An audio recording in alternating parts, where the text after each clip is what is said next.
Olá pessoal, meu nome é Fernando Witt, eu sou professor de filosofia e escritor de ficção.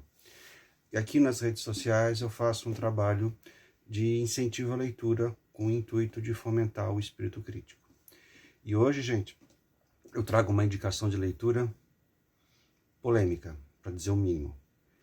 E eu vou aproveitar também para desenvolver uma hipótese minha, uma hipótese que não foi fruto de uma pesquisa com todo o ordenamento ou rigor científico, mas na verdade é a manifestação de um grande fã que eu sou, desse escritor francês da primeira metade do século XIX, que é Stendhal.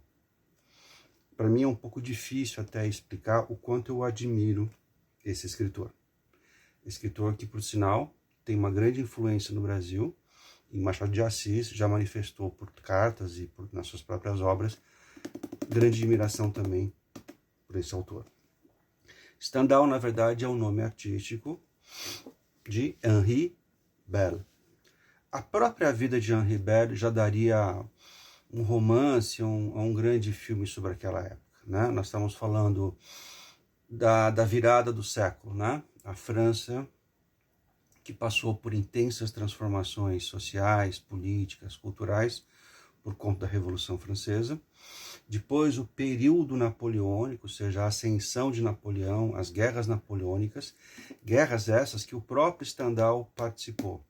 Nós sabemos que na sua juventude, Stendhal participou da campanha da Itália de 1794, aquela famosa campanha da Península Itálica, em que Napoleão pintou e bordou, para dizer o mínimo.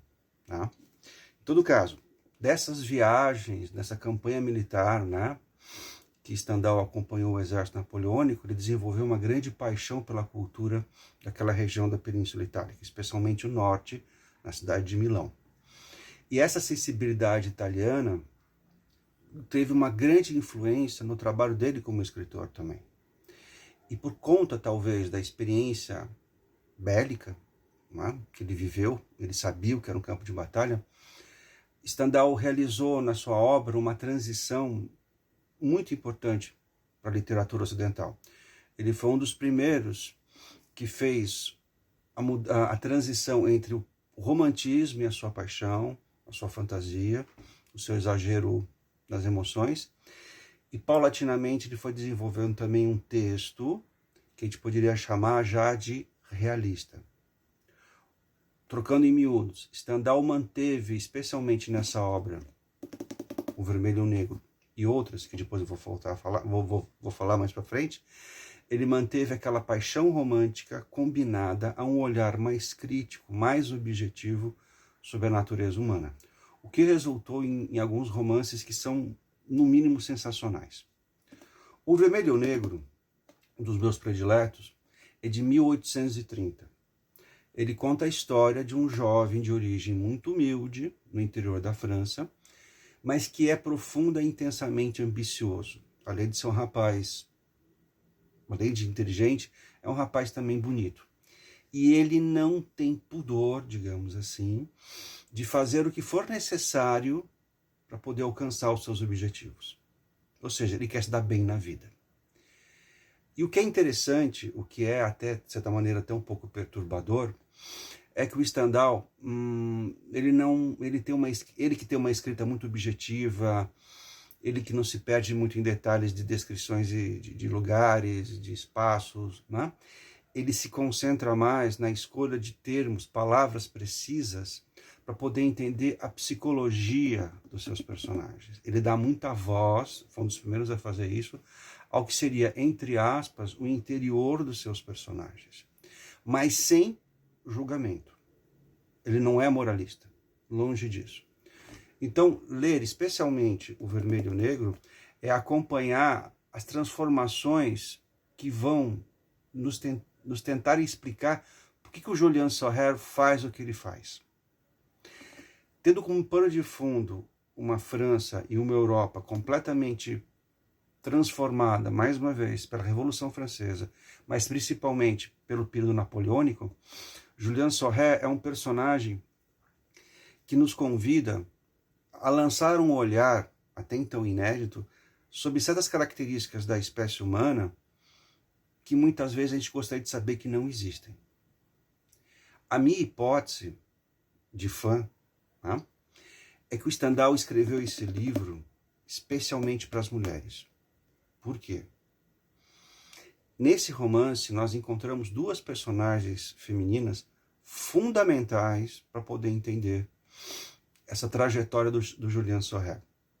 Primeiro, a esposa de uma família de burgueses enriquecidos que o contrata o Julian Sorel, para ser o preceptor, entre aspas, professor particular dos seus filhos.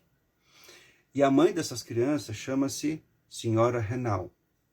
Essa senhora Renal, né, eu não vou dizer o que acontece com ela, mas ela é fundamental para entender essa transformação do Julian Sorel de um jovem tímido para alguém que cada vez mais sobe os degraus, né, da sua pretensa ou de fato ascensão social.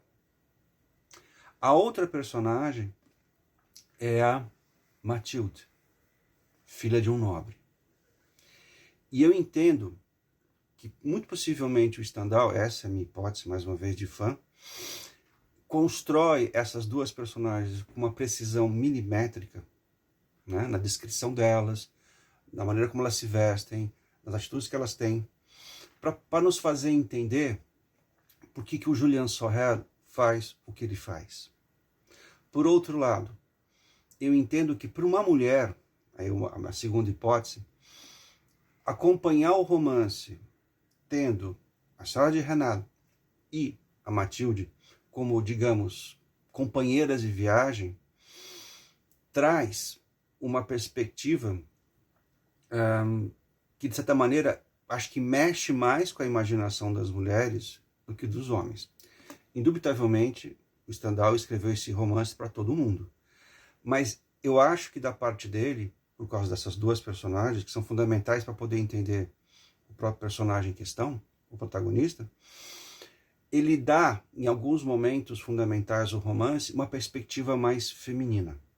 Eu tenho certeza que se algum estudioso, né, ou estudiosa da literatura francesa dessa época assistir esse vídeo, vai querer brigar comigo, mas tudo bem.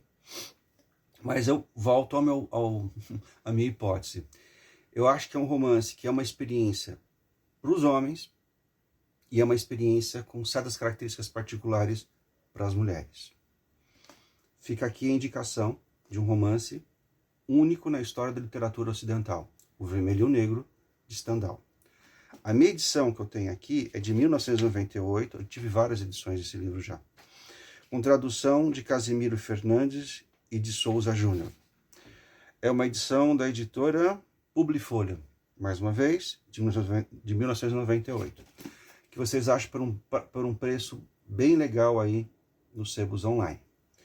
Atenção, gente, não é um livro para criança, longe disso, e já aviso, os últimos capítulos serão chocantes para vocês. O epílogo é igualmente chocante. Eu acho, inclusive, especialmente para as mulheres. Mas atenção, gente, longe de ser insensível à condição feminina, eu acho que esse romance procura estabelecer uma reflexão muito sensível a essa própria sensibilidade feminina, dirigido à análise ou tentativa de compreensão ou de paixão por um personagem como Julian Sorel. Dizendo de outra maneira, segundo Stendhal, como eu posso pensar profundamente um personagem masculino sem falar de personagens femininas marcantes? E o título, O Vermelho e o Negro, segue um enigma para mim até hoje. Valeu, gente. Espero que tenham gostado. Por favor, clique no sininho, dê o joinha e acompanhe a gente. E logo, logo, o canal Memorial das Sombras está de volta. Obrigado, gente. Boa noite.